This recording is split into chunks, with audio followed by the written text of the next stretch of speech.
के बाद अभी करते हैं प्रेयर। तो हाथ जोड़ेंगे सभी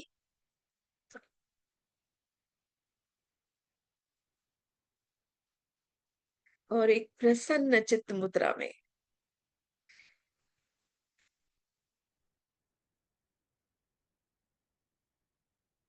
ईश्वर का धन्यवाद करते हुए, हे ईश्वर, हे मेरे परम पिता परमेश्वर, सर्वंतर्यामी, सर्वज्ञानी, सर्वाधार, सर्वशक्तिमान, मेरे परमेश्वर, आप अनंत काल से मुझ पर अपने उपकारों की वर्षा किए जा रहे हो। मुझ प्राणी मात्रों की सभी मनोकामनाओं को आप ही प्रतिक्षण पूर्ण करते हो। हमारे लिए जो कुछ भी शुभ है, जो कुछ भी हमारे हित में है, वो सब हमें बिना मांगे ही हमारी झोली में डालते जा रहे हो। आपके आंचल में अविचल शांति और आनंद का वास है। आपके चरणों की शीतल छाया में परम तृप्ति है, शाश्वत सुख की उपलब्धि है। हे परम पिता परमेश्वर, हम में सच्चा ज्ञान हो, सच्ची श्रद्धा हो, सच्ची भक्ति हो आपके प्रति। हम आपकी अमृतमयी गोद में बैठने के अधिकारी बने। अंतःकरण को, हमारे हृदय को शुद्ध और पवित्र बनाने वाली सभी शुभ भावनाएं हमारी संपत्ति हो। क्षमा, सरलता, स्थिरता, निर्भयता, अहंकार शून्यता इत्यादि शुभ भावनाओं से हम हमेशा ओतप्रोत रहें, भरे रहें। हमारे हृदय में आपके लिए अपार श्रद्धा और विश्वास हो मेरे प्रभु। आप ही मेरे परम पिता, परम माता, परम बंधु, परम सखा है। आपके बिना मैं कुछ नहीं। आप मेरे सर्वस्व हैं। आपने मुझे ये जीवन देकर, ये मनुष्य का जीवन देकर मुझ पर बहुत बहुत उपकार किया है, जिसके लिए आपका कोटि कोटि कोटि कोटि धन्यवाद है मेरे प्यारे प्रभु। मुझे बहुत अच्छे माता पिता देने के लिए और मुझे सुंदर सा संसार देने के लिए आपका बहुत बहुत धन्यवाद।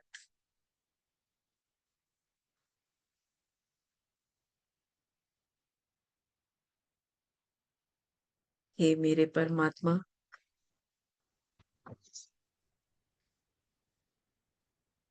आप सर्व अंतर्यामी हैं। आपने मुझे बहुत प्यारे प्यारे माता पिता दिए, उसके लिए आपका बहुत बहुत धन्यवाद। और मेरे माता पिता के लिए बहुत बहुत बहुत धन्यवाद, जिन्होंने मुझे ढेर सारा प्यार देकर, बहुत सुंदर संस्कार देकर मेरे जीवन को पल्लवित किया, पोषित किया। और उन्हीं के प्यार और दुलार और संस्कारों की वजह से आज मेरा जीवन पूरी तरह से आनंदित है। उन्होंने मेरे बचपन को बहुत तरह से, भरपूरता से, समृद्धि से, सुखों से भर दिया।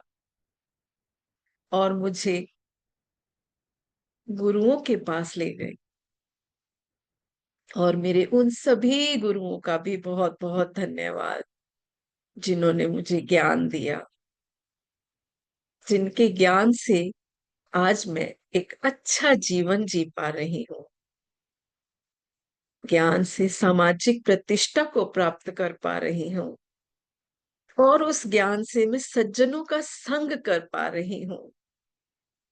धन्यवाद मेरे गुरुओं का, बहुत बहुत धन्यवाद। धन्यवाद मेरे सभी परिवारजनों का, जिन्होंने मुझे ढेर सारा प्यार दिया और मुझे अपना सुंदर साथ दिया, जिनके विचारों में हमेशा मुझे आगे बढ़ाने की प्रेरणा थी। धन्यवाद मेरे सभी परिवारजनों का, धन्यवाद मेरे सभी बंधुओं का, सखाओं का, मित्रों का, जिन्होंने हर वक्त में मेरा साथ दिया, जिनके साथ मैंने ढेर सारी बातें की, ढेर सारी अपनी जिंदगी का वक्त बिताया और आनंद पाया और बहुत सारी सीखें भी सीखी। धन्यवाद। धन्यवाद मेरे जीवन साथी का, जिसने अपने संग से मुझे बहुत बहुत खुशी दी और जिनके साथ रहकर मैं इस जीवन को बहुत आनंद में, खुशी से, प्यार से बिता रही हूँ। धन्यवाद मेरे प्यारे प्यारे बच्चों का, श्रेष्ठ बच्चों का, सर्वश्रेष्ठ बच्चों का, जिन्होंने मेरे हृदय को प्यार और ममता से भर दिया, जिनके साथ मैं बहुत बच्चा जैसा बन जाती हूँ, खिलखिलाती हूँ, मुस्कुराती हूँ। जब से वो बच्चे मेरी जिंदगी में आए हैं, मैंने ढेर सारा उनके साथ मुस्कुराया है, गुनगुनाया है। उन्होंने मुझे कभी माँ, कभी माता, कभी दोस्त, कभी किसी किसी अलग अलग नामों से पुकार कर मुझे बहुत आनंद दिया है। धन्यवाद। धन्यवाद परमात्मा, आपने प्यारी सी धरती माँ से मिलाया और इस धरती माँ का भी बहुत बहुत धन्यवाद। बचपन से आज तक, पैदा होने के क्षण से आज तक, हर तरह से मुझे पोषित करने के लिए, हर तरह का सुख देने के लिए धन्यवाद। धन्यवाद जल देवता का, अपने पवित्र और शुद्ध रूप से मुझे हमेशा हमेशा आनंदित रखने के लिए। धन्यवाद वायु देवता का, ऑक्सीजन की भरपूर मात्रा देकर मेरे जीवन को सुखमय बनाने के लिए, पोषित करने के लिए। धन्यवाद सूर्य देवता का, धन्यवाद चंद्र देवता का, धन्यवाद अग्नि देवता का, मेरे बाहर के भोजन को पकाने के लिए, मेरे अंदर के शरीर में जो मैंने जो कुछ भी खाती हूँ, उस भोजन को पचाने के लिए उस अग्नि तत्व का बहुत बहुत धन्यवाद। धन्यवाद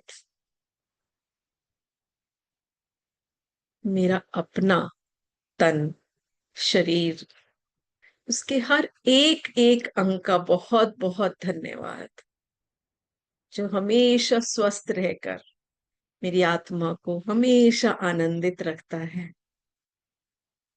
मेरे शरीर का हर हिस्सा पूरी रूप से पूर्णतः स्वस्थ है, इसके लिए बहुत बहुत धन्यवाद। हमेशा मेरे विचारों के अनुरूप कार्य करने के लिए तैयार हो जाता है, इसके लिए मेरे शरीर के हर हिस्से का, हर अंग का, हर कोशिका का बहुत बहुत धन्यवाद। धन्यवाद आज के इस विचारों का, आज के इस शुभ पवित्र सुख में सुखद दिन का बहुत बहुत धन्यवाद। हे ईश्वर, आपसे प्रार्थना है कि आज का ये दिन सबके लिए सुखद हो, खुशियों से भरा हो, सुख समृद्धि से भरा हो। सबके जीवन में ढेर सारी खुशियां, आनंद हो। सबके हृदय में जो भी कामना है वो उनकी पूरी हो। हम सब एक दूसरे को सुख देने वाले हों। हे ईश्वर, आपसे प्रार्थना है कि हमारी वाणी में मधुरता हो, हमारे हृदय में प्यार हो, हम सबको सुख देने वाले हों, मन से, विचारों से, वाणी से, शरीर से, हर तरह से हम सबको सुख देने वाले हों। इस सुंदर समय को और सुखमय बनाने के लिए और आनंद में बनाने के लिए आज हम जितने भी लोग मिले हैं सबका बहुत बहुत धन्यवाद, और सबके लिए ढेर सारी शुभकामनाएं। आपके जीवन का हर पल सुख में हो, सुख समृद्धि से भरा हो, शुभकामनाओं, मंगल कामनाओं, खुशखबरियों से भरा हो। आपके जीवन में हर श्रेष्ठ वस्तु जो आप चाहते हैं पाना, वो आपको उसी रूप में प्राप्त हो। आप और हम सब एक श्रेष्ठ जीवन जिए और उस परमात्मा का चिंतन, मनन, कीर्तन, धन्यवाद हमेशा करते रहें और सब बड़ों का आशीर्वाद पाने के पात्र बन जाएं। धन्यवाद मेरे प्यारे प्रभु, मेरी प्रार्थना को स्वीकार कीजिएगा और हम सबको अपने प्यार आशीर्वाद से परिपोषित कीजिए प्रभु। धन्यवाद, धन्यवाद, धन्यवाद। Thank you, thank you, thank you. आप सबका बहुत बहुत धन्यवाद। बहुत प्यार से, बहुत शांति से आपने इस प्रार्थना को मेरे साथ किया। आपका बहुत बहुत धन्यवाद। थैंक यू ममता। आज का ये सत्र हम शुरू करने जा रहे हैं। हाँ, मेरे को एक बार को होस्ट बना दो जो हैंड रेज किया हुआ है। Okay. Thank you Mamta ji, beautiful prayer कराने के लिए। Thank you so much.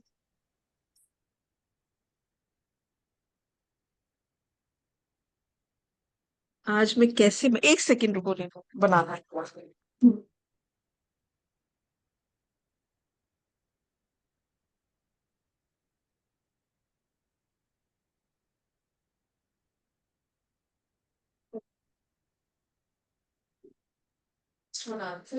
Yes, already बनी हुई हूँ।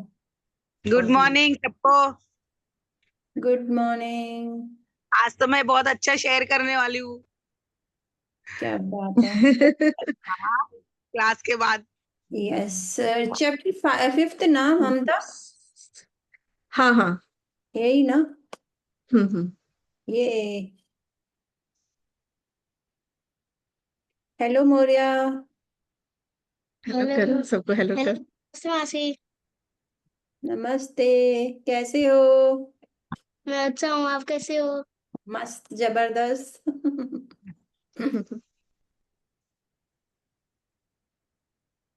आ जाओ बॉम्बे घूमने के लिए। ये रहा। नीचे, हाँ ये वाला होस्ट बना दो। हो ओ गया, मैं को मैं होस्ट। हूँ। मैं ठीक है हूँ ठीक है ठीक ऑलरेडी, मैंने तो कर दिया शेयर भी। ठीक है ठीक है ठीक है ठीक है। यस, यहाँ से क्रॉस कर दो बस। नहीं जरूरत, हो गया। थैंक यू मोरिया हेल्प करने के लिए। रीड करो। कैंसिल कर दो क्या, या कंफर्म करूं? हम्म, confirm। ठीक है, चलो शुरू करें आज की क्लास।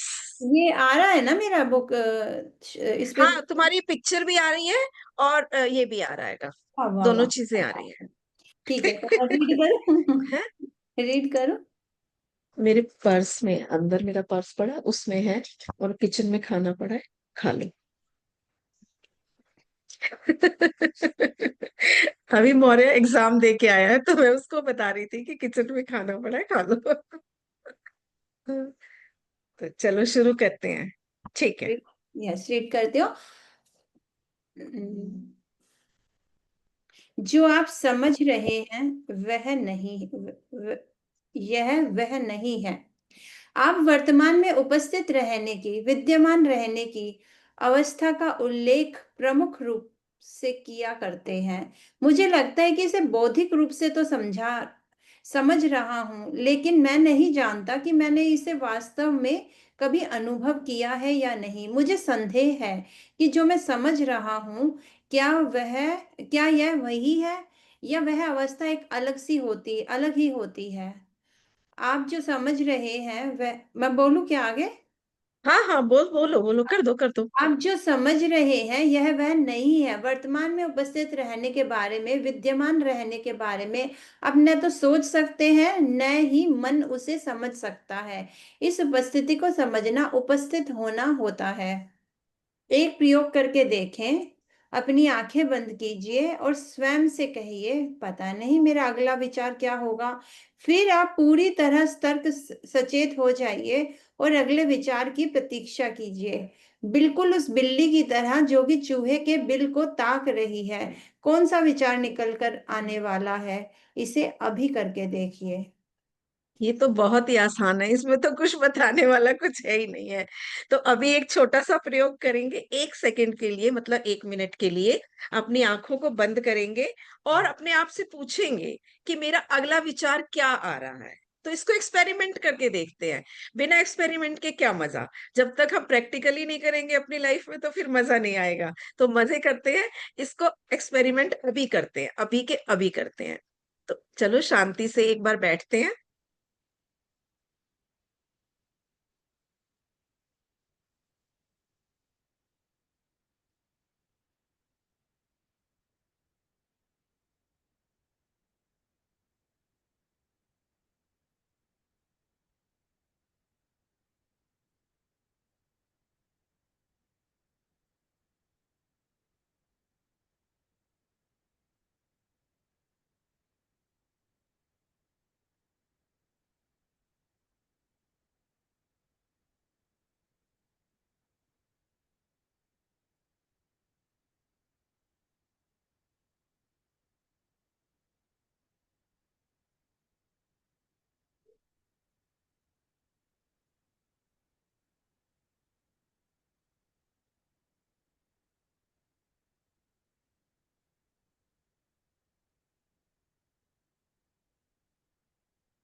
अभी छोटी सी प्रैक्टिस थी, कुछ क्षण की थी। तो अपनी आंखें खोलिए और शेयर कीजिए। बताइए कि किसको क्या एक्सपीरियंस हुआ, किसी को कोई विचार आया।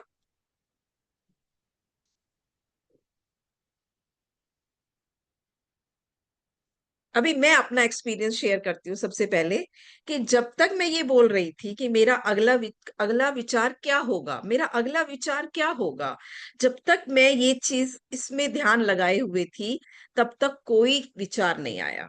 लेकिन जब हम ये बोल के शांत हो जाते हैं, और इवन जब हम ये बोल रहे थे और मैं पूरे फोकस में थी कि भाई मेरा अगला विचार क्या होगा, तो मेरे माइंड में कुछ भी नहीं आ रहा था। इवन मैं फील कर पा रही थी, अपने दिमाग की नसों को फील कर पा रही थी, उनकी ऐसे ऐसे धक धक को महसूस कर पा रही थी। और जो आसपास जो माइंड में जो होती हैं चीजें, मतलब जो भी होता हैगा, उनको फील कर पा रही थी। लेकिन विचार कोई नहीं आ रहा था।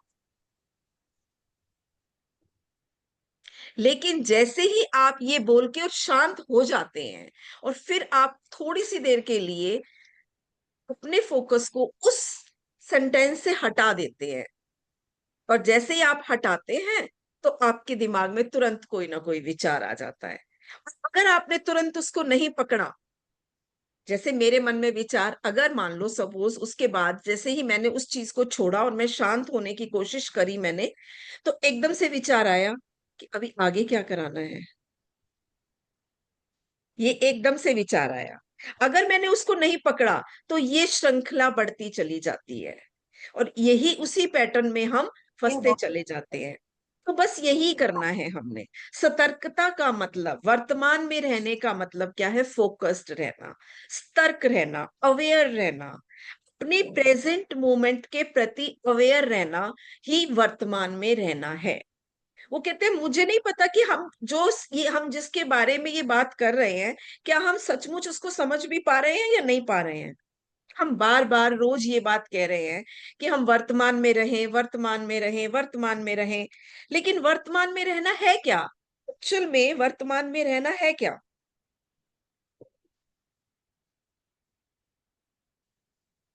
तो वर्तमान में रहना सिर्फ यही है कि आप अवेयर होकर रहें। आप हर चीज को, अपने हर कार्य को अवेयर होके करें। इवन आपके शरीर में होने वाली हलचल भी आपकी अवेयरनेस का ही हिस्सा है। और इसका सबसे अच्छा उपाय हम लोग कहते हैं जो मेडिटेशन है, वो इसीलिए कहते हैं क्योंकि जब हम मेडिटेशन में बैठते हैं तो हम अवेयर हो जाते हैं अपने हर कार्य के लिए। और आंख बंद करके इस कार्य को करना और ज्यादा इंपॉर्टेंट इसलिए भी होता है क्योंकि अगर हम किसी चीज पे फोकस नहीं कर रहे हैं तो हम एटलीस्ट अपने विचारों पे, अपने अंदर होने वाली हलचल पे फोकस करें। अब नेक्स्ट टाइम जब आप थोड़ा सा शांत होके बैठने की कोशिश करेंगे तो आप इस चीज को फील करेंगे। और बचपन में आप सब ने ये चीज फील की है। अभी मैं आपको जैसे ही रिमाइंड कराऊंगी आपको तुरंत याद आएगा। हम बचपन में एक गेम खेला करते थे, स्टैचू, और एकदम स्टॉप हो जाते थे। अब जहां पे हैं हम वहीं पे ही रहेंगे। अभी एक सेकंड के लिए मैं स्टैचू बोल रही हूँ और आप सबको स्टैचू होना है। बिल्कुल ऐसे स्टिल होना हैगा जैसे आप बिल्कुल ऐसे जिस मोमेंट में भी हैं। अगर आंख जहां पर टिकी हुई है वहीं पे ही टिकी रहनी चाहिए। तो अभी मैं बोलती हूँ और फिर मैं ओवर बोलूंगी तो आपको हिलना आएगा, ठीक है? स्टैचू,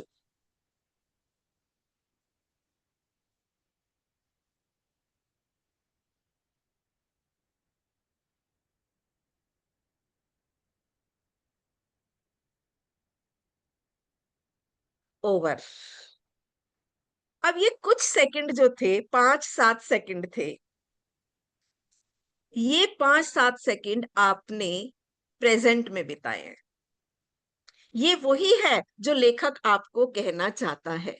जहां पे भी आपको ये चीज समझने की जरूरत महसूस हो कि मैं प्रेजेंट में हूं या नहीं हूं, आप एक गेम खेल लो, आपको मजा आने लगेगा। आप गेम खेलो स्टैचू, आप वहीं पे स्टैचू हो जाओ और आप तुरंत अपने आसपास के चीजों के प्रति, अपने माइंड में चलने के हरकत के प्रति, सब चीजों के प्रति अवेयर हो जाएंगे। अच्छी गेम बताई ना आज आपको? एक अच्छा तरीका बताया ना आज आपको प्रेजेंट में फिक्स होने का? यस। क्योंकि हमारा हमारा माइंड हमेशा हमेशा हमसे गेम खेलता था। आज हम उसको पकड़ने के लिए एक गेम खेल ली, एक गेम बना दी है कि अब हमने ये गेम खेलनी है। जब बचपन में हम खेलते थे उस टाइम हम अवेयर नहीं होते थे कि हम गेम क्यों खेल रहे हैं, लेकिन अब हम अवेयरनेस के साथ ये गेम खेलेंगे। स्टैचू स्टैचू खेलेंगे। जब कभी भी आपको लगे कि मैं बहुत परेशान हो गई हूँ, बहुत टेंस्ड हूँ, बहुत दुखी हूं, तो कोई भी एक अच्छी सी हंसते हुए व्यक्ति की फोटो अपने सामने लाइए। अपने परिवार की हंसती हुई एक फोटो अपने सामने रखिए। उसको मिरर में रखिए, चाहे अपने सामने रखिए, चाहे वो फोटो फ्रेम में लगा के अपने सामने रखिए और अपने आप को बोलिए स्टैचू। और बस आपने उस मोमेंट के अलावा और कुछ नहीं देखना और ये आपके लिए काम कर जाएगा। अभी देखो स्टैचू वाली गेम ही एक आपको नींद से जगा सकती है, आपको फोकस सिचुएशन में लेकर आ सकती है, आपको प्रेजेंट मोमेंट में ला सकती है, आपके थॉट्स पे अवेयरनेस ला सकती है। तो बहुत काम की चीज है भाई ये, इसको पकड़ के रखना। आज के पूरी पूरी पूरी लर्निंग का, आज के डे की पूरी लर्निंग का सार, कहते हैं ना, मूवी का जो पूरा जो कंटेंट है, उसको अगर एक शब्दों में मैंने आपको पहले ही बता दिया। अब आपको पूरे टाइम स्टेच्यू बन के इस आज की जो हमारी कंटेंट है उसको सुनना है, समझना है। मजा आने वाला है ढेर सारा। पहले तो अपने आप को यही बात बता दो कि आज बहुत मजा आने वाला है। क्यों मजा आने वाला है? आज मैंने एक बहुत नई गेम सीखी है, बहुत मजा आ रहा है। दूसरी चीज, उसको एक्सपेरिमेंट करूंगी और बहुत मजा आ रहेगा। बस अपने आप को दो ही बातें बतानी है कि आज मैंने क्या सीखा है। आज बहुत मजेदार गेम सीखी है, आज मैंने एक ट्रिकी गेम सीखी है जिससे मैं प्रेजेंट मोमेंट में रहना सीख सकती हूँ। और प्रेजेंट मोमेंट में रहना क्या है? बहुत मजेदार है, बहुत एंजॉयबल है, बहुत खुशी और सुख देने वाला है, आनंद देने वाला है। और ये गेम जो है, ये तो बहुत मजेदार है, लाजवाब है। इससे अच्छा तो कुछ और हो ही नहीं सकता। तो चले आगे करें रेनू। यस, क्या हुआ? कोई विचार आने से पहले मुझे बहुत देर तक प्रतीक्षा करनी पड़ी? बिल्कुल सही। जब आप वर्तमान में भरपूर उपस्थिति की अवस्था में रहते हैं, तब तक आप विचार विमुक्त रहते हैं। ऐसी अवस्था में वैसे तो आप शांत रहते हैं, लेकिन बहुत सजग सचेत भी रहते हैं। जैसा कि आपका चैतन्य अवधान एक स्तर से नीचे पहुंचता है।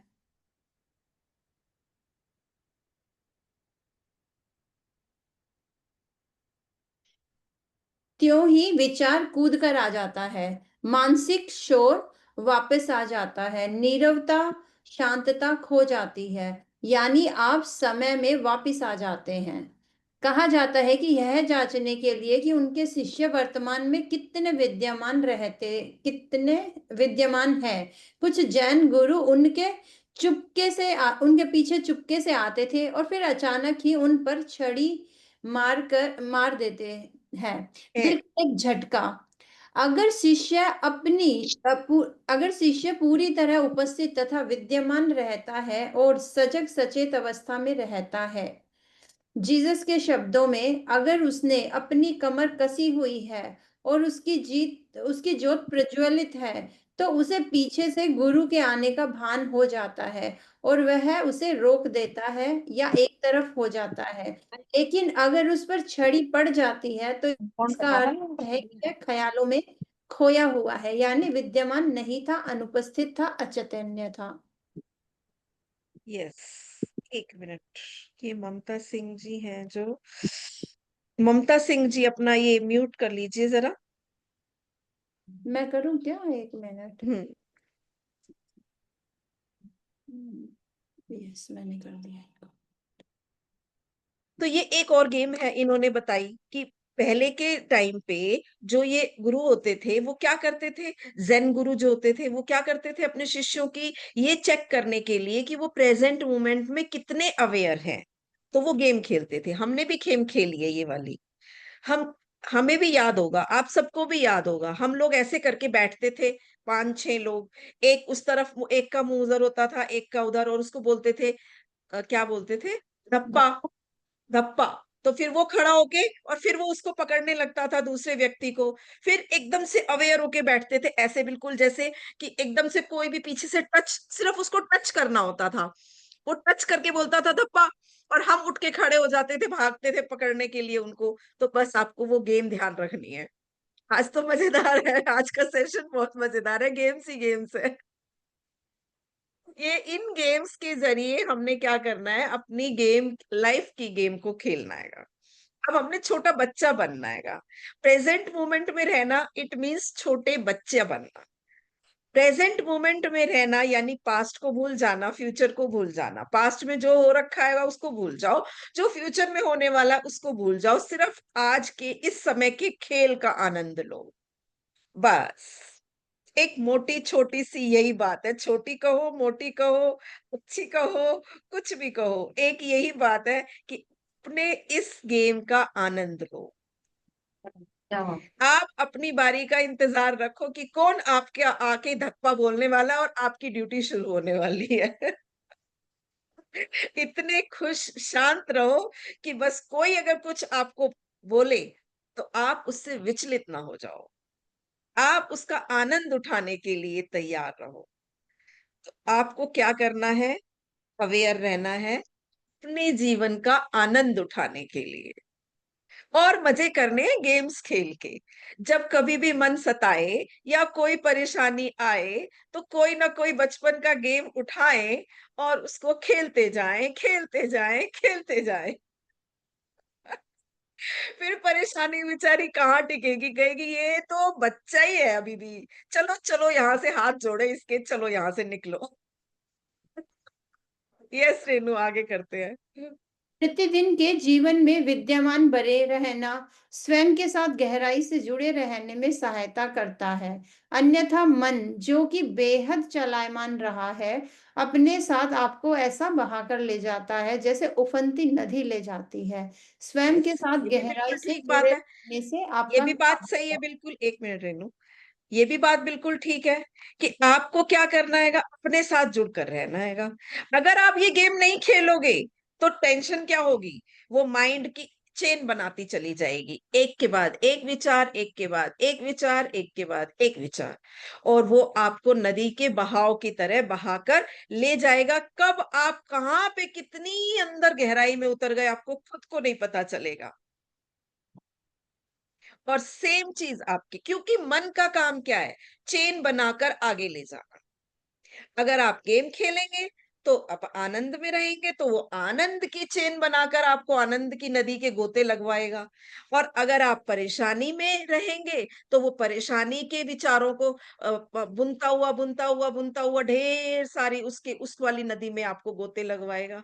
अब डिसाइड आपने करना है कि हमें खुशी के समुद्र में जाना है, खुशी की नदी में घुसना है, खुशी वाले स्विमिंग पूल में जाना है, या फिर अपने दुख वाले स्विमिंग पूल में जाना है। क्योंकि मन का काम यही है। मन तो चलायमान है, वो कभी रुकता नहीं है, उसने तो भागना ही है। अगर आपने उसको लॉलीपॉप पकड़ा दी तो वो लॉलीपॉप चूसेगा, अगर आपने उसको चाकू पकड़ा दिया तो वो चाकू से कुछ ना कुछ काटने लग जाएगा। उसका काम है हरकत करते रहना। आपके मन का काम है हमेशा चलते रहना, चलते रहना, चलते रहना, कुछ ना कुछ करते रहना। आपके ऊपर है। अब आपको हमने एक सूत्र दे दिया, हमने आपको एक अच्छी सी बात बता दी इस वर्तमान शक्तिमान बुक के जरिए कि उसके हाथ में हमेशा एक लॉलीपॉप पकड़ा दो, उसके हाथ में हमेशा एक गेम पकड़ा दो, और वो उस गेम में ही उलझा रहेगा, खेलता रहेगा। आपको भी आनंद आएगा और उसको भी आनंद आएगा। फिर वो कहेगा ये अच्छा है, ये बहुत अच्छा है भैया, खेलने को मिलता है, ये अच्छा है। अगर चाकू हाथ में दोगे, उसको पता नहीं है ये चाकू है, वो चाकू से खेलना शुरू कर देगा। चाकू से खेलेगा तो वो कुछ ना कुछ काटेगा, कुछ ना कुछ नुकसान करेगा। तो ये एक छोटा सा बच्चा है जिसके हाथ में जो देना है वो आपकी मर्जी है। तो आप कॉन्शियसली सचेत होकर, अवेयर होकर उसके हाथ में लॉलीपॉप थमाओ और बोलो बेटे इसको चूसते रहो, गेम खेलते रहो। ठीक है? तो play the game of life. ठीक है? तो जैसे हम अपने गेम खेलेंगे ऐसे ही आनंद आएगा, मजा आएगा। जैसे आज के सेशन में बहुत मजा आ रहा है, शुरू से ही गेम खेल रहे हैं। एक गेम मिली, उसके पीछे पीछे दूसरी गेम भी मिल गई। तो एक गेम हमें स्टैचू वाली मिल गई, अब ये थप्पा वाली मिल गई, और अब इसके साथ और एक और गेम मिल गई कि जब भी हमारा मन टेंशन में हो, मन को लॉलीपॉप पकड़ा दो। तो देखो कितनी अच्छी अच्छी चीजें आ रही है आज आपके पास। भगवान ने आपको देखो चुना है, इन सब चीजों को प्राप्त करने के लिए भगवान ने आपको चुना है कि आज आप ये सारी चीजें लेके जाएं इस सेशन के दौरान। तो एक बार जल्दी से बोल दो क्लैपिंग करके, मजा आ गया, मजा आ गया, मजा आ गया। कोई जरूरी थोड़ी है लास्ट में बोलना है, शुरू में भी बोल सकते हैं भाई, आगे आने के, आगे मजा आता है उसके लिए अभी भी बोल सकते हैं। पहले बोलेंगे तो पूरी क्लास में मजा आएगा। और क्या।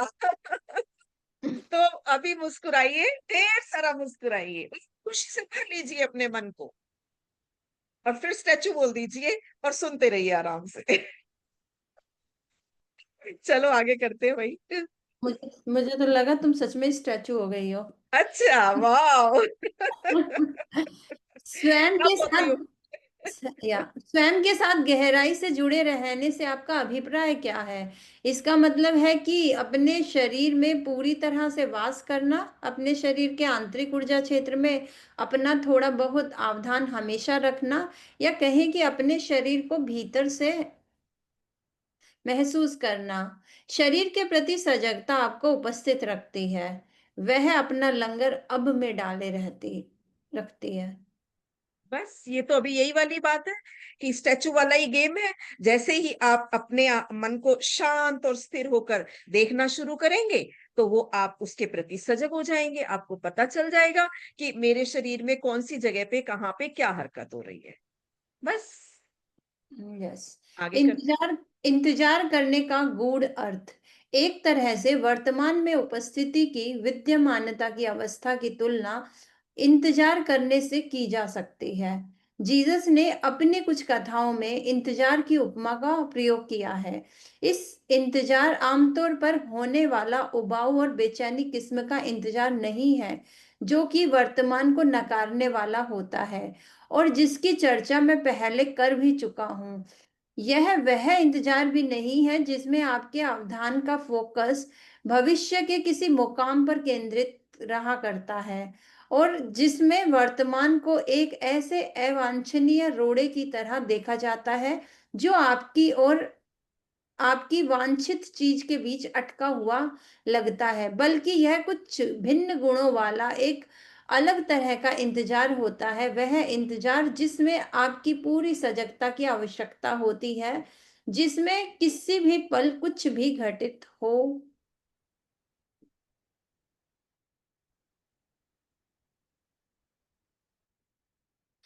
सकता है। और अगर आप पूरी पूरी तरह सचेत नहीं है, निश्चल नहीं है, तो आप चूक सकते हैं, उसे खो सकते हैं। यह वह इंतजार है जिसका जिक्र जीसस ने किया है। इस अवस्था में आपका सारा ध्यान, सारा अवधान, सारी तवज्जो अब में रहती है, किसी दिवा स्वप्न के लिए, किसी सोच विचार के लिए, कुछ याद करने या कोई प्रत्याशा करने के लिए उसमें कुछ होता ही नहीं। उसमें न कोई तनाव रहता है, न कोई भय रहता है। कुछ रहता है तो बस सजग सचेत उपस्थिति, विद्यमानता। उसमें आप अपने संपूर्ण बीइंग के साथ, अपने शरीर के एक एक कोशाणु के साथ उपस्थित रहते हैं। वह अवस्था में उस अवस्था में वह आप जो अतीत व भविष्य को ढो रहा होता है, वह वहां रहता ही नहीं, लेकिन फिर भी महत्व की कोई चीज छूटती भी नहीं। आप सार रूप से आप ही बने रहते हैं। वास्तविकता तो यह है कि पहले की अपेक्षा आप कहीं अधिक परिपूर्ण आप हो जाते हैं। दरअसल यह केवल अब ही है जिसमें आप सचमुच आप रहते हैं। इसमें तो कुछ ऐसा है नहीं। ठीक है, ये बिल्कुल सच बात है। यही पहले वाली ही सारी बातें हैं कि अभी हमें क्या है कि ये इंतजार वो इंतजार नहीं है। इस इंतजार को उस इंतजार से आप कंपेयर नहीं कर सकते कि जो आप अपने भविष्य की योजनाएं बनाते हैं उनके लिए इंतजार करते हैं।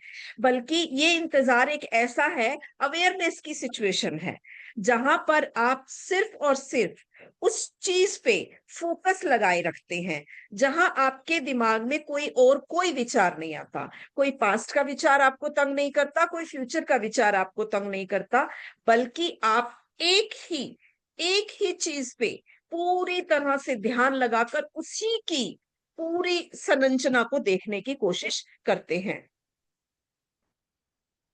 आगे कर लो रेनू, फिर एक स्टोरी सुनाएंगे इसके रिलेटेड। एक आगे कर लो ये वाला पूरा। मैं कल का एक एग्जाम्पल बता सकती हूँ, इसी इसी इंतजार से ही रिलेटेड है। हाँ हाँ हाँ हाँ। हाँ। कल क्या था, कल मेरा क्लास था 7 to 9। तो उसमें मुझे कोई अपनी प्रेजेंटेशन शो करनी थी। पहले क्या होता था, जब भी कुछ ऐसा शो करना होता था तो मेरे को बहुत घबराहट होती थी। स्टार्टिंग में ही हैंड रेज करना होता है और लास्ट तक इंतजार रहता है कि कब मेरा नंबर आएगा। और जैसे ये बुक की ना, मैंने पूरी तरह सरेंडर कर दिया, जब आएगा तब आ जाएगा। लेकिन अवेयरनेस पूरी थी, क्योंकि वो एक ही सेकंड में कभी भी मेरा नाम क्लिक हो सकता है। तो पूरी सजगता के साथ पूरा 2 आवर्स मैं ये देखती रही मेरा कब नंबर आएगा, बट बिल्कुल रिलैक्स माइंड से अपना जो भी बाकी लोग कर रहे थे उसको देख रही थी। लेकिन मैंने ये नोटिस किया कि कल एक सजगता भी थी और एक बड़ा ठहराव भी था, और मेरा नंबर आया भी नहीं कल। कमाल की चीज ये। लेकिन माइंड इतना कूल डाउन, रिलैक्स। और इस बुक से पहले कई बार ये होता था, वो 2 आवर्स ना बस एक ऐसा होता, कब मेरा नंबर आएगा, कब मेरा नंबर आएगा, जल्दी से आ जाए, खत्म हो जाए तो अच्छा है। तो ये बुक करने से ये बहुत बड़ा बेनिफिट मिला है, मुझे भी बहुत बड़ा बेनिफिट मिला है। यस, मैं आगे रीड करती हूँ। मतलब इतना शांत मन था, ऐसा लग रहा था सच में इस बुक ने कुछ तो खजाना दे दिया है।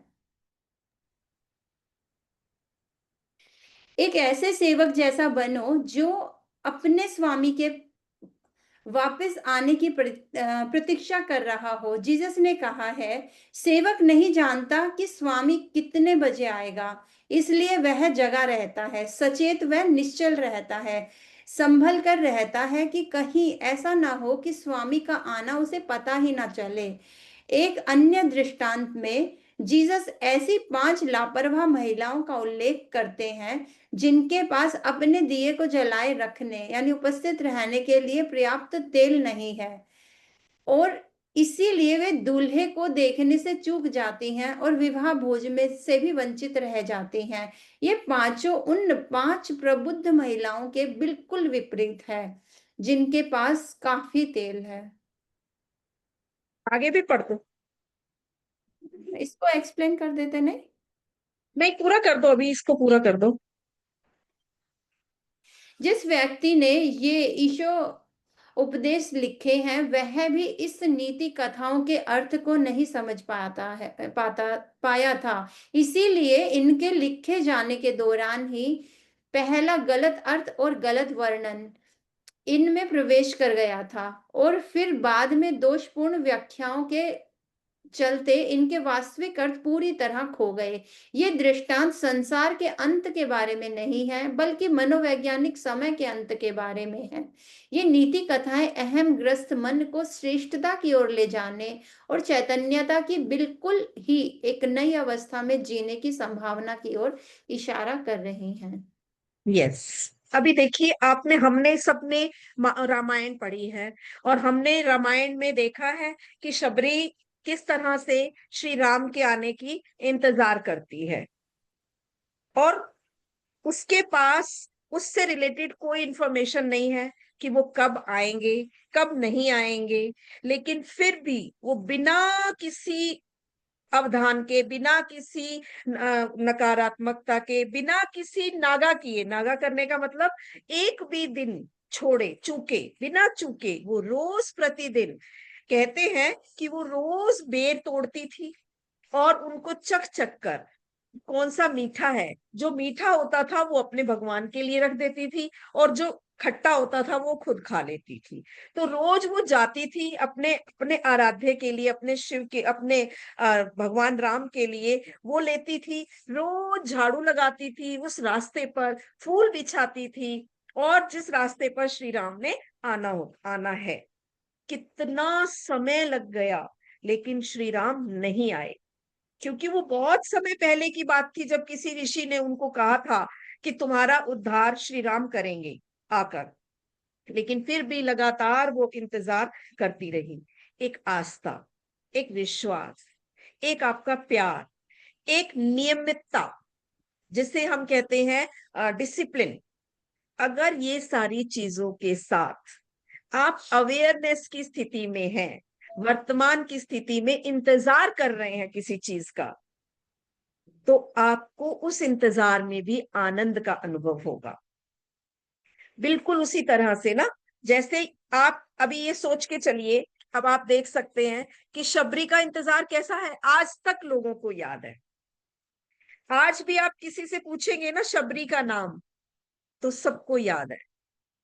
और आप उनसे किसी से पूछ के देखिए कि कितने दिन उसने इंतजार किया था, किसी को नहीं पता, खुद शबरी को नहीं पता कि मैंने कितने दिन इंतजार किया था।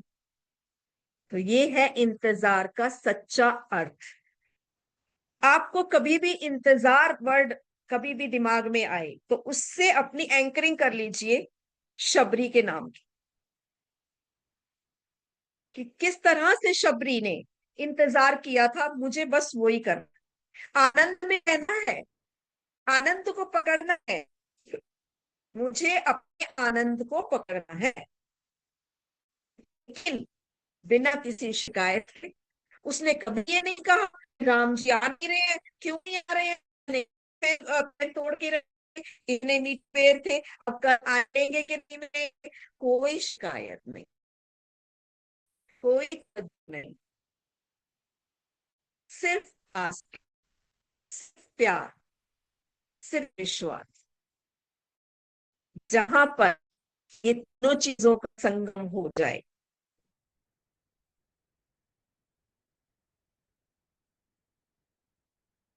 ममता, तुम्हारा आवाज ब्रेक बंद ही हो गया है। You are host now. Actually उसका मुझे लगता है खत्म ही है, वो कट ही गया है, क्योंकि अगर मैं नेटवर्क होस्ट प्रॉब्लम होती है। आ गई फिर से। क्या हो रहा है मुझे नहीं पता, मैं होस्ट बन गई फिर को होस्ट बन गई। ये? ये धप्पा हो रहा है, धप्पा। यस, ये आपका भी टेस्ट है और मेरा भी टेस्ट है कि हम कितने अवेयर होकर इस क्लास को ले रहे हैं।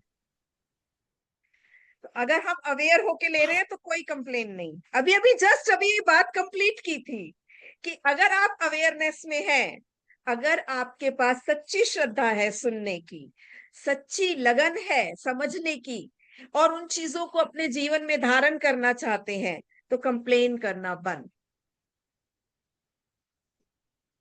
अगर इंतजार भी करना है तो आनंद में करना है, अगर इंतजार भी करना है तो प्यार से करना है, बिल्कुल शबरी की तरह। इसको बोलते हैं कि पूरा का पूरा एनर्जी चेक करती है, जितना ये सुन रहे हैं सच में इस बात को समझ भी रहे हैं कि नहीं। यस। फिर आगे करें रेनू? हाँ हाँ, यस यस यस। आपकी विद्यमानता की नीरवता व निश्चलता में ही प्रस्फुटित होता है सुंदरम।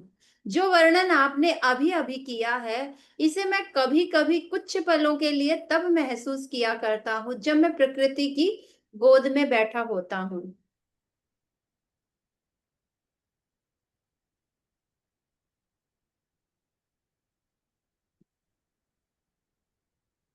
जी हाँ, अंतर्दृष्टि के ऐसे सहसा प्रकाश के लिए जैन गुरुजन सटोरी शब्द का प्रयोग करते हैं। एक ऐसा पल जिसमें मन तो अनुपस्थित रहता है, लेकिन आप पूरी तरह उपस्थित रहते हैं। हालांकि सटोरी कोई स्थायी रूपांतरण नहीं होता, फिर भी जब भी ऐसा पल आए तब कृतज्ञ होइए, क्योंकि वह आपको आत्मज्ञता का, एनलाइटनमेंट का स्वाद तो चखा ही देता है। हो सकता है कि आपको इसका अनुभव सचमुच अनेकों बार हुआ हो, लेकिन आपको न तो यह पता था कि यह है क्या, और न ही आपको इसका महत्व मालूम था। प्रकृति के सौंदर्य के प्रति, उसकी विशालता और पावनता के प्रति सजग होने के लिए वर्तमान में विद्यमान रहने की आवश्यकता होती है।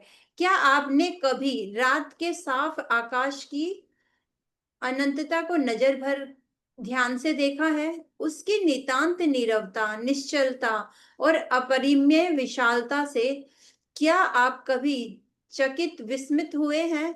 क्या आपने जंगल में बहती किसी छोटी जलधारा की कलकल ध्वनि को सुना है, सचमुच सुना है? या गर्मियों की किसी शांत शाम को कोयल की कूक को सुना है? इन सब चीजों के प्रति सजग होने के लिए मन का ठहरना, शांत होना, खामोश होना जरूरी है। अपनी समस्याओं के पुलिंदे को सिर से उतार कर कुछ देर के लिए नीचे रख देना होगा, अतीत के, भविष्य के और सारे ज्ञान के पुलिंदे को भी, वरना आप देख कर भी नहीं देख पाएंगे और सुनकर भी नहीं सुन पाएंगे। आगे करूँ क्या? हाँ कर दो आगे, पूरा कर दो।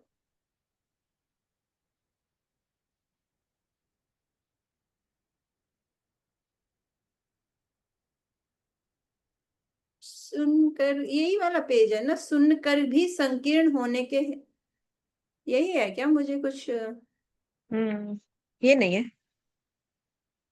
लेकिन 5वां ही पेज था ना शायद। एक मिनट। 4।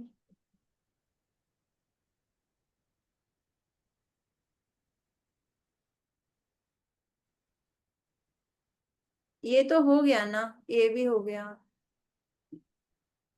अगर आप ये पढ़ू वाला क्या? नहीं पढ़ तो दो, लेकिन मुझे भी तो निकालना है ना, यही वाला हो रहा है निकालना मतलब रेनू, वैसे होता है निकालो। परिवर्तन। हेलो। बीच में छूटा था क्या कोई पेज, इसलिए पूछ रही हूँ। नहीं। देखो ये किया हमने सुंदरम वाला। यस, ये किया था। फिर उसके बाद हमने ये पेज किया है। यही किया ना अभी अभी।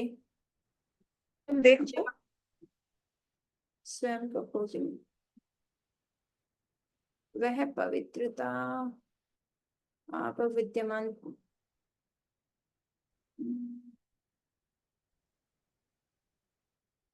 ममता, हम्म।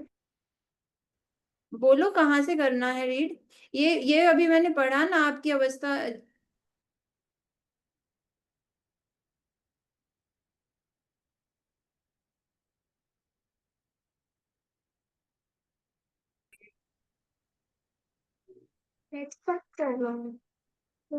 आप उधर से आपने ऑन कर लिया है क्या अपना? इसको बंद कर दो बेटे थोड़ी देर के लिए। आप उधर से ऑन करोगे तो फिर कैसे आएगा बेटे इसमें? आप उसको बंद कर दो ना, आप डाउनलोड कर रहे होगे कुछ गेम। ममता, या तो हाँ, मैं क्या बोल रही हूँ, पहले इसको कर दो, कहाँ से रीड करना है मुझे ये बता दो। मैं कैसे बताऊं रेनू? आपके पास है ना सारा कुछ तो। नहीं नहीं मैं तो मतलब, आगे आप ही शेयर कर रहे हो ना रेनू? मैं शेयर कर रही हूँ लेकिन पहले एक मिनट रुको। जी हाँ, अंतर यहाँ से करती हूँ मैं। अंतर्दृष्टि के ऐसे सहसा नहीं प्रकाश नहीं, ये नहीं है। क्या। ये हो चुका ना, ये तो हो चुका, काफी आगे आ गए हम तो। तो मैं वही तो ये पूछ रही थी कि ये वाला जो पेज है ये यहाँ। बाहरी रूप में आकर आकार के सौंदर्य के अलावा भी इससे बहुत कुछ ऊपर, होता इससे है। ऊपर की 2-3 लाइनें है ना, सुन पाएंगे ये वाला। हाँ, यहाँ सच तक कर तो सुन पाएंगे, आपका पूरी उम्मीद तरह देखो, में वरना यह आप देख गहरा। कर भी नहीं देख पाएंगे और सुनकर भी नहीं सुन पाएंगे। आपका पूरी तरह उपस्थित होना, विद्यमान होना आवश्यक है। हाँ, यहाँ तक इससे था। आगे वाला पैराग्राफ कर दो, इससे आगे वाला बाहरी रूप। बाहरी रूप व आकार के सौंदर्य के अलावा भी बहुत कुछ ऐसा है जिससे कोई नाम नहीं दिया जा सकता, जिसका वर्णन नहीं किया जा सकता, और जो कि एक गहरा आंतरिक और पवित्र मूल तत्व है। जब कभी भी आप, जहां कहीं भी सौंदर्य है वहां यही होता है, जब आप वर्तमान में उपस्थित हो, विद्यमान हो। क्या ऐसा नहीं लगता कि वह अनाम तत्व और आपकी विद्यमानता एक ही चीज है? क्या यह आपकी उपस्थिति, आपकी विद्यमानता के बिना भी कभी प्रकट हो सकता है? इसमें गहरे उतरिए, स्वयं खोज कीजिए। यस। इसका पूरे इस पैराग्राफ में सबसे अच्छी जो प्यारी सी छोटी सी एक बात कही गई है कि आपको सजग रहने का आसान तरीका बताया गया है कि आप प्रकृति में जाइए और सचमुच किसी भी एक दृश्य पे मोहित होकर, जैसे किसी पे हम किसी चीज की सुंदरता को देख के एकदम मोहित हो जाते हैं और हमारी कहते हैं ना, आंखें फटी के फटी रह गई, मुंह खुला के खुला रह गया। आजकल उन चीजों को दिखाने के लिए एड्स में दिखाते हैं ना कि कोई चीज आपने बहुत अच्छी देख ली और आपका मुंह ऐसे, फिर कोई आके ऐसे मुंह बंद करता है, ऐसे करके मुंह बंद करता है आपका। तो बिल्कुल उसी अवस्था पे आप पहुंच जाइए। किसी भी जगह पे आप जाके आनंद को ले सकते हैं। पूरी धरती ईश्वर ने, पूरी प्रकृति आपके लिए ही बनाई है, आपके आनंद के लिए ही बनाई है, आपके वर्तमान में रहने के लिए ही बनाई है। आगे क्या करना है वो उसको पता है ईश्वर को, और आपके सोचने से कुछ नहीं होने वाला है। तो इसलिए अपनी परेशानियों को, आपकी गठरी को अपने सिर से नीचे उतार दीजिए और जाइए किसी उसमें, पार्क में जाइए, किसी हरी जगह पे जाइए, हरी घास पे चलिए और चलते हुए सिर्फ और सिर्फ महसूस कीजिए अपने पैरों में आती हुई ठंडक को महसूस कीजिए। आप आंख बंद करके चिड़ियों की चहचहाट सुनिए और सिर्फ उन्हीं को सुनिए कि क्या बातें कर रही होंगी वो। भूल जाइए अपनी परेशानी को, सिर्फ उन्हीं को सुनिए, उसमें रम जाइए, खो जाइए उस चीज में। और फिर आपको पता चलेगा कि क्या है असलियत में, क्या है ये वर्तमान में रहना। क्यों? क्योंकि जब तक आप इसे खुद अनुभव नहीं करेंगे, तब तक किसी के बताने से वो स्वाद, वो अनुभव आप महसूस नहीं कर सकते। तो ये सिर्फ एक एक्सपेरिमेंटल चीज है, आपको खुद ही करनी होगी। जैसे स्विमिंग सीखने के लिए पानी में आपको ही उतरना पड़ेगा। मैं कितना ही बता दूं कि स्विमिंग ऐसे ऐसे ऐसे ऐसे करो तो आप तैरने लग जाएंगे, ऐसे ऐसे करो तो उड़ने लग जाएंगे, लेकिन कभी भी आप उड़ नहीं पाएंगे। आपको अगर स्विमिंग का मजा लेना है, पानी की ठंडक का एहसास करना है, तो आपको स्विमिंग पूल में उतरना ही पड़ेगा। और जब तक हाथ पैर नहीं मारेंगे तो तैरना भी नहीं आएगा, चाहे आप कितना ही किताबी ज्ञान ले लें।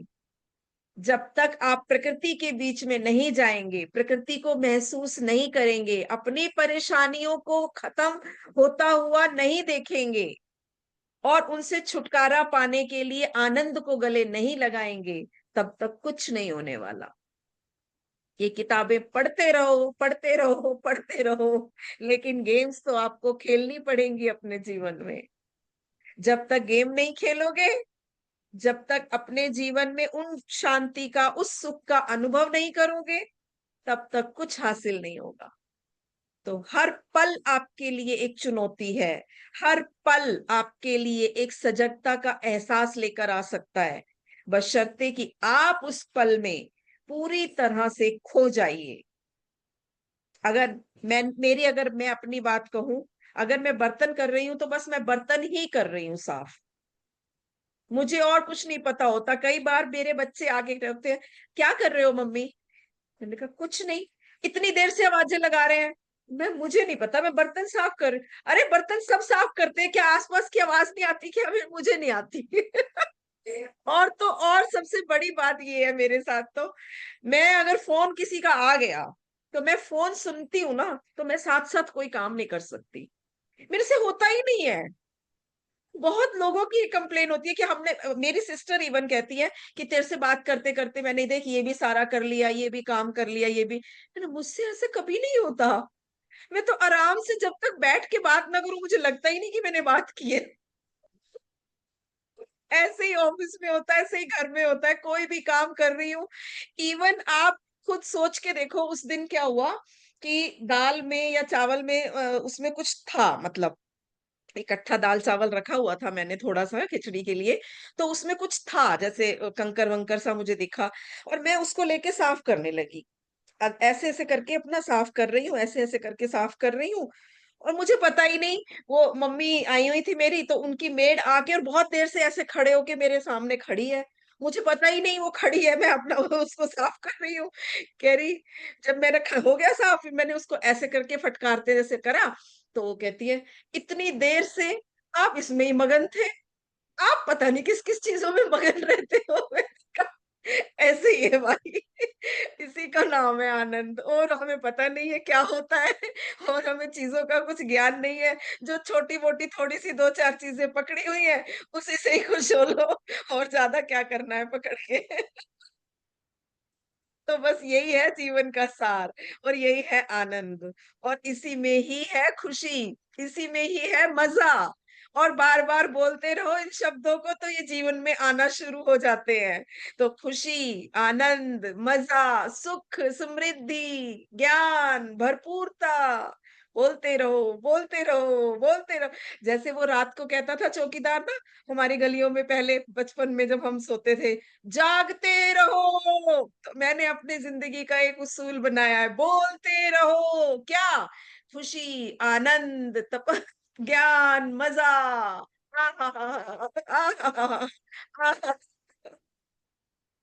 बस बोलते रहो, बोलते रहो, कभी तो आएगा। कहते हैं, हमारे सनातन में भी कहते हैं कि 24 घंटे में एक बार तो सरस्वती आपकी जबान पे बैठती है। तो कभी तो सरस्वती माँ भी प्रसन्न हो जाएंगी कि ये तो बहुत बोलती रहती है, चल यहीं पे ही चलते हैं। ममता तो रिकॉर्डिंग आपके पे लिए लगा भी एक हुआ है सूत्र है, ना? आपके लिए भी एक सूत्र है। हाँ, रिकॉर्डिंग पे लगी हुई है ना? लगा हुआ होना चाहिए। यस यस लगा।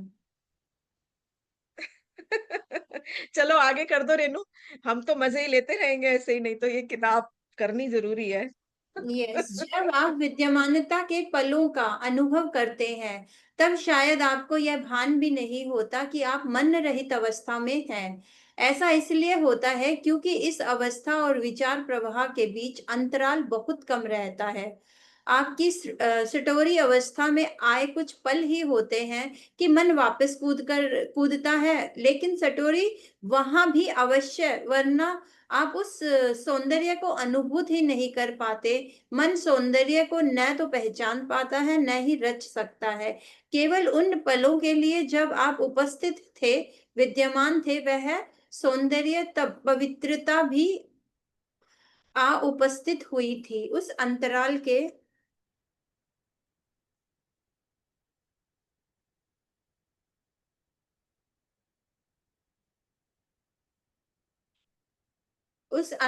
के संकीर्ण होने के कारण और आप में सतर्कता व जागरूकता का अभाव होने के कारण आप उस प्रत्यक्ष बोध के सौंदर्य के प्रति विचार रहित उस सजगता के और विचार द्वारा उसे नाम देने व अर्थ निकालने के बीच के बुनियादी अंतर को शायद देख ही नहीं पाए हैं। समय का अंतराल इतना कम था कि यह सब बस एक ही प्रक्रिया लगी होती है। यह सत्य है कि इसमें जो ही विचार का प्रवेश हुआ तो आपके पास उस सब की केवल स्मृति ही शेष रह गई। कर दो रेनू, आगे पूरा कर दो ये वाला पैराग्राफ। विशुद्ध चेतना को पहचानना से ऊपर तक कर दो सारा। प्रत्यक्ष बोध और विचार के पास समय का अंतराल जितना अधिक होगा, मानव के रूप में उतनी ही गहराई आपको उपलब्ध होगी, यानी आप उतने ही अधिक चैतन्य होंगे। बहुत से लोग अपने मन के कारगार में इस कदर कैद रहते हैं कि प्राकृतिक सौंदर्य का तो उनके लिए जैसे कोई वजूद ही नहीं है। भले ही वे कह सकते हैं कि वाह कितना सुंदर फूल है, लेकिन वह केवल एक कंप्यूटर की तरह बोलना होगा, क्योंकि न तो वे नीरव और निश्चल रहते हैं न उपस्थित रहते हैं। वे तो फूल को सचमुच देखते भी नहीं, न ही उसकी सुगंध को महसूस करते हैं और न ही पावनता को। बिल्कुल वैसे ही जैसे वे स्वयं को नहीं जानते, न उन्हें अपने मूल तत्व का पता है, न ही पवित्रता का।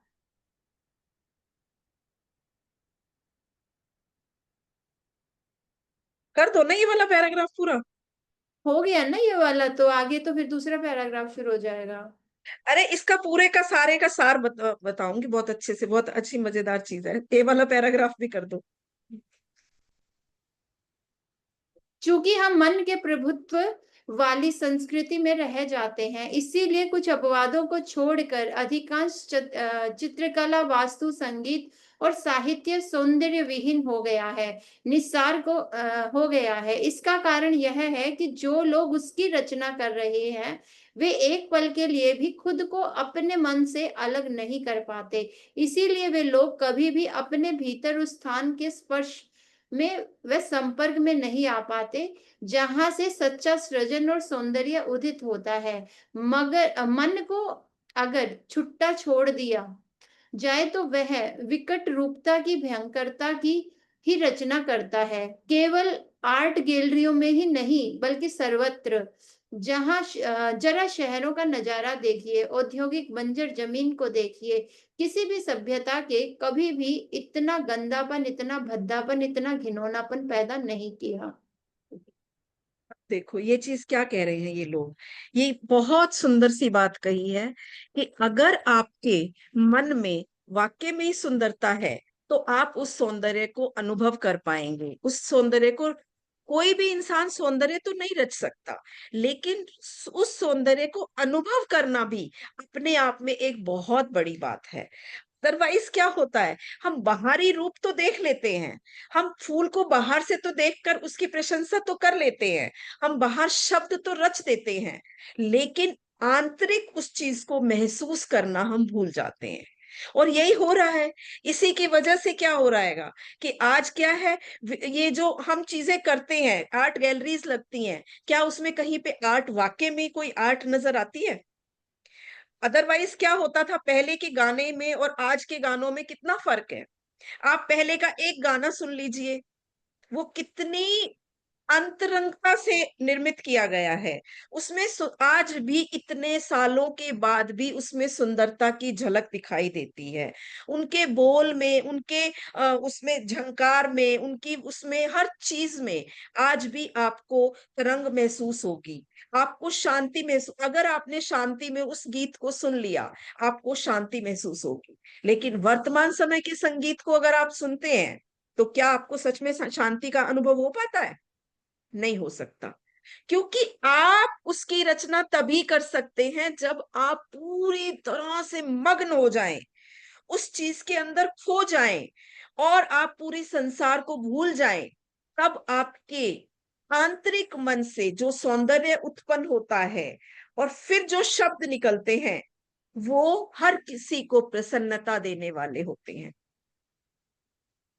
अदरवाइज आप ऊपर के सांसारिक जगत में तो कुछ चीजें दिखा सकते हैं, कुछ बोल बोल सकते हैं, बिल्कुल ऐसे ही जैसे एक होती है आंतरिक सुंदरता, एक होती है मेकअप वाली सुंदरता। आप किसी भी थोड़ा सा जिसका रंग सांवला हो, उसको मेकअप लगाकर, ढेर सारा मेकअप लगाकर, उसको सजा संवार कर एक पल के लिए, कुछ समय के लिए बहुत सुंदर दिखा सकते हैं। लेकिन क्या वो सुंदरता हमेशा टिकी रह सकती है? क्या वो सुंदरता हमेशा सुख दे सकती है? बिल्कुल नहीं दे सकती। क्यों नहीं दे सकती है? क्योंकि वो सुंदरता है ही नहीं, वो आर्टिफिशियलिटी है, वो आपने निर्मित की है। और कोई भी सुंदरता आप निर्मित नहीं कर सकते, आप सिर्फ उसका बोध कर सकते हैं, आप सिर्फ उसको महसूस कर सकते हैं। तो जिस सुंदरता को आप महसूस करें और अंदर से आपके शब्द निकले, जिसके लिए स्वतः ही मन गाने लगे, वो झंकार, वो झंकार आपको बदल सकती है। जब तक आपके अंदर से बिल्कुल भीतरी मन, जैसे कहते हैं बिल्कुल भीतरी मन, भीतरी मन में जब तक कोई चीज नहीं उतरती, सुंदरता नहीं उतरती, वो बाहर प्रकट होकर भी प्रकट नहीं होगी। पहले भी मैं एक कहानी सुना चुकी हूँ। एक बार एक साधु थे, उनके पास वो जो कहते थे सच हो जाता था। तो एक बार एक व्यक्ति अपने बच्चे को लेकर उनके पास गया और बोला, महाराज, मैं अब पूरा सुखी हूं अपने जीवन में, मेरे बच्चा बहुत अच्छा है, आज्ञाकारी है, कहना मानता है, सब कुछ है, लेकिन इसको एक बहुत गंदी लत है। बोले, क्या लत है? बोले, गुड़ बहुत खाता है, इसकी वजह से इसको फोड़े हो जाते हैं, मक्खियां इसके आसपास भिनभिनाने लग जाती हैं, ये गुड़ बहुत खाता है।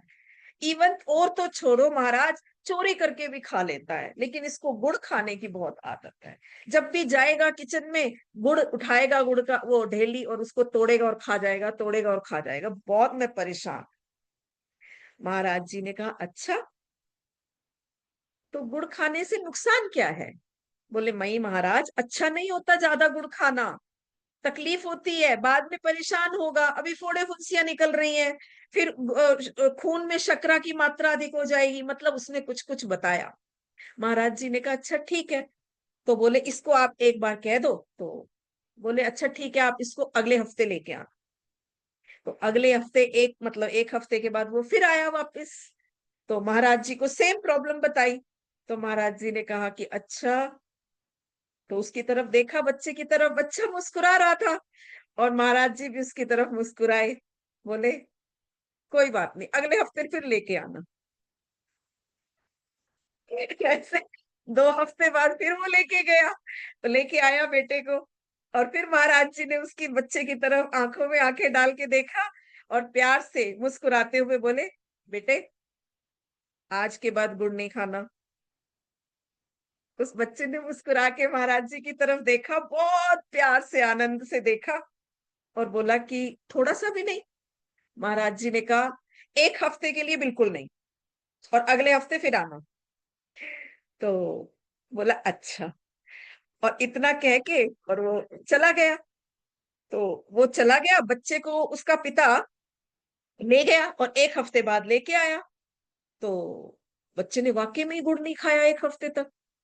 तो वो इंसान बहुत खुश गुरुजी से बोला, गुरुजी आपने तो बड़ी मेहरबानी करी, इसने 1 हफ्ते गुड़ को छुआ भी नहीं, आपने तो वाकई में ही कमाल कर दिया। तो फिर वो कहता अच्छा ठीक है। तो अब वो बच्चा बोला अब खा लूं गुरुजी थोड़ा सा।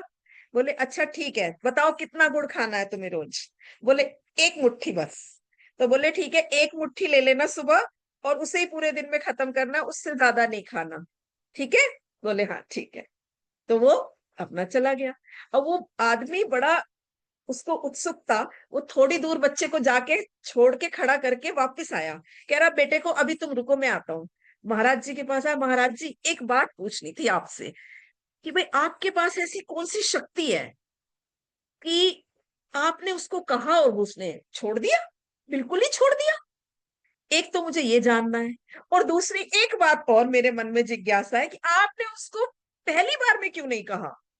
भाई 1 हफ्ते बुलाया, दूसरे हफ्ते बुलाया, तीसरे हफ्ते बुलाया, जब एक ही शब्द बोलना था कि बेटे गुड़ नहीं खाना, तो ये बोलना तो कोई कठिन नहीं है।